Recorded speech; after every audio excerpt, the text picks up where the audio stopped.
Guys, if at all you find yourself in a situation where you get good and bad news at the same time, what do you do? What do you do? What do you do if at all you get bad and good news on the same day? Today, that's what is going to hate to happen to Man City. They're going to hate to get some bad news because they're going to hate to be fined, by the FA. And Kevin De Bruyne is back in the first team training of the side of Manchester City. Welcome to Rokani Media Football. How are you guys and where are you watching us from? I go by the names of Rokani David. Smash the like button, comment and share. If at all you're watching us for the very first time, endeavor to subscribe to this channel so as not to miss out on stories that we do upload in here on a daily. And hope you guys are really having fun wherever you are, and we're here to bring you what you people deserve to be getting from this channel. Now today the FA are gonna hate to issue a statement as far as finding Manchester City is really concerned, and I know most of you are really asking, why have they been fined? Guys, relax and float. You subscribe to this channel to get what we call legit content, and that's what we offer to you right about now. Kevin De Bruyne back. Manchester City fined. We thank God for the gift of life. The Muslims Barakallahu Fikum, and let's see close to 100 likes much in this video as Manchester City really faces more tough time in the Premier League. Remember, by the way, they drew with Crystal Palace 2-2 at the Etihad before they traveled to Saudi Arabia to play in the Club FIFA World Cup, but it's not really okay for them, and they've gone ahead to be fined. You wouldn't like to be in this situation, having gone ahead to draw and drop 2 points, because now Arsenal is 5 points clear ahead of Man City. Then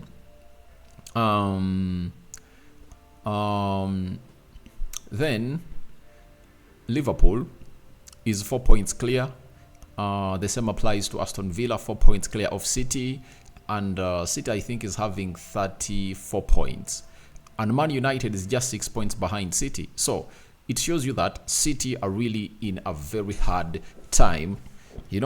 As the season goes on, if they don't improve, they might find themselves fall out of the top 4, I think, for the very first time after having gone ahead to play close to 20 games in the season. Now, the FA have gone ahead to issue out a statement, and it read, Manchester City have been fined £120,000 after their players surrounded referee Simon Hooper during a 3-3 draw against Tottenham Hotspur.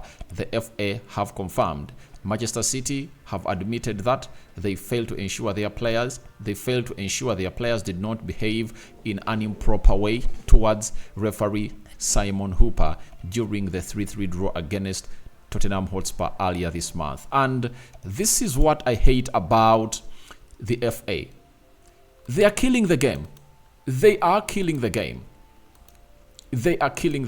And this was the scenario, after the referee stopped Jack Grealish from obviously going to face the goalkeeper of Tottenham Hotspur after being released by Haaland. Now, the players went ahead to bombard him in a very, very, very violent way, and it looks like players are not supposed to be obviously given the best of an argument with the referee, because the referee went ahead to make a very ugly decision. Let me show you the decision this referee made.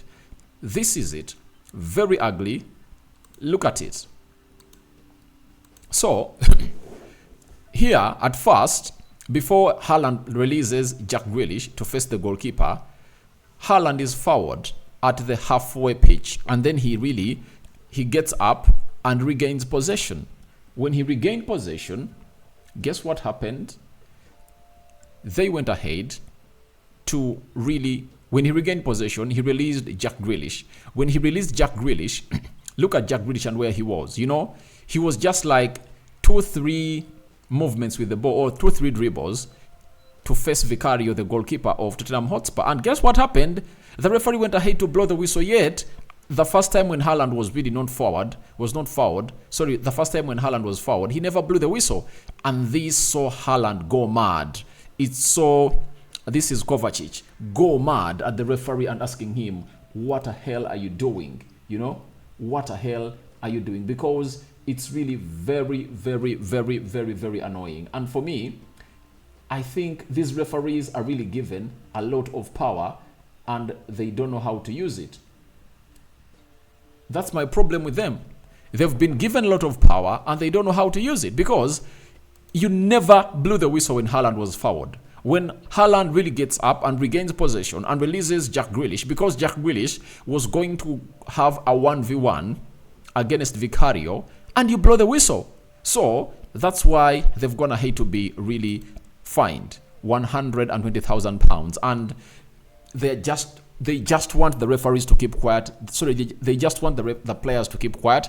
Every time a referee has a very bad decision on the field of play, the same applies to the manager. They want even the managers to keep quiet. And this is really very stupid of the FA, because you cannot really try to be a dictator in a game of football. You can't dictate the game. Who tells you that you can dictate the game of football? They're acting like dictators.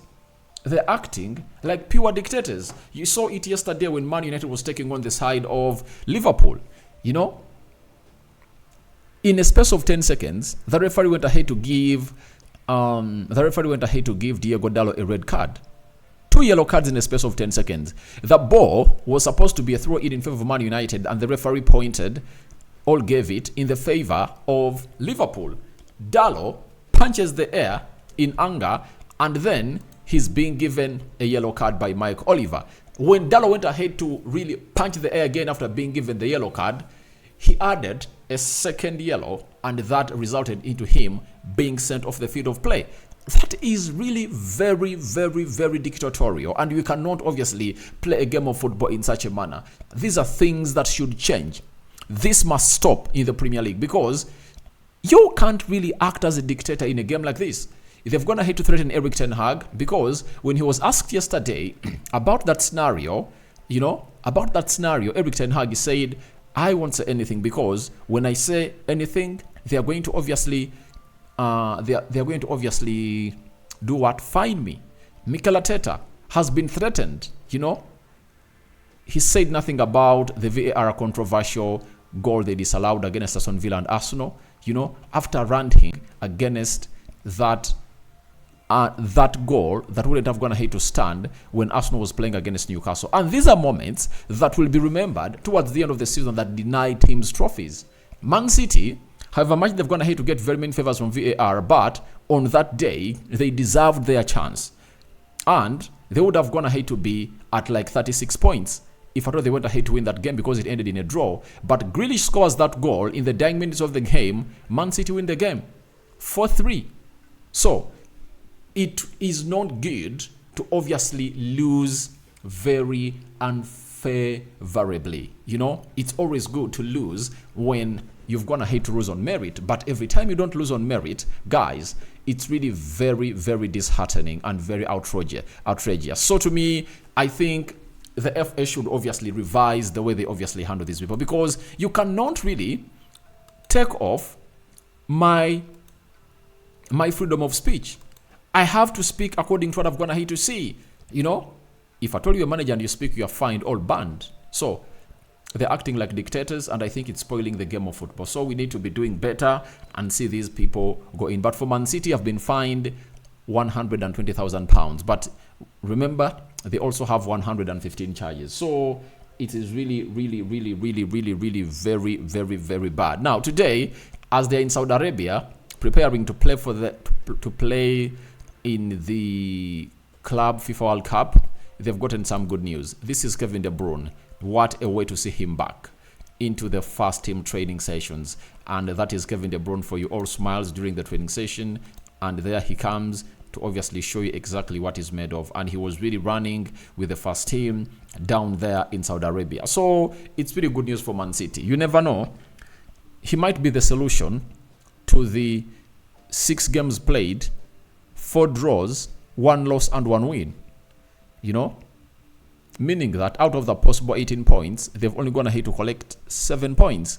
They've gone ahead to drop 11 points. So that is really very, very worrying. And you never know, he might be the man responsible of holding the key to unlock, the side of Man City. But you worry a little bit. Even if he comes back, Man City will keep scoring goals, and they've been scoring goals. And if you ask me, is the problem of Man City not scoring goals? I'll tell you no. The problem of Man City is they cannot defend. With quality improving in the Premier League, trust me, you won't really like it. No one will like it. No one will go ahead and really like it if at all you don't defend well. Man City defends badly. They conceded 4 against Tottenham Hotspur. Sorry, they conceded 4 against Chelsea. They conceded 3 against Tottenham Hotspur. They conceded 1 against Aston Villa. You know, those are 8 goals. They conceded 2 against Crystal Palace. Those are 10. They conceded 1 against Luton Town in those 6 games. So they're going to hit to concede 11 goals, you know? And they're conceding very many goals. That is Manchester City for you. So I think he's not the solution. Maybe one will tell me that because he is not really a variable, Rodri doesn't concentrate so much onto shielding the back four, and he goes ahead to obviously play a lot more into the final third of the pitch to obviously provide more creativity. But that's not the case, because ahead of him, he's having a lot of quality. Bernardo Silva, there is Phil Foden, you know, Julian Alves, Jack Grealish, and very many more. So it's one of the things that don't add up for me. But I know he's obviously going to come in through and really return with Haaland, and obviously see to it that he really gets them back to where they deserve to be. So it's a little bit of a breather, and it gives them some lifeline as the players of Manchester City and the fans and the manager Pep Guardiola, that maybe the return of Kevin De Bruyne, the best central attacking midfielder in the world, will obviously elevate them to the next level. So guys, your thoughts on Man City find are welcome in the comment section below, and what do you make about the return of Kevin De Bruyne back in full team training down in Saudi Arabia? And we sign out for now. See you later. But I had forgotten to let you know that before these photos leaked, Pep Guardiola told us after the 2-2 draw with the Crystal Palace that they are going to travel with Kevin De Bruyne to Saudi Arabia, and he is with them and he's in training, and you never know, he is soon really getting some minutes into his legs. Bye bye.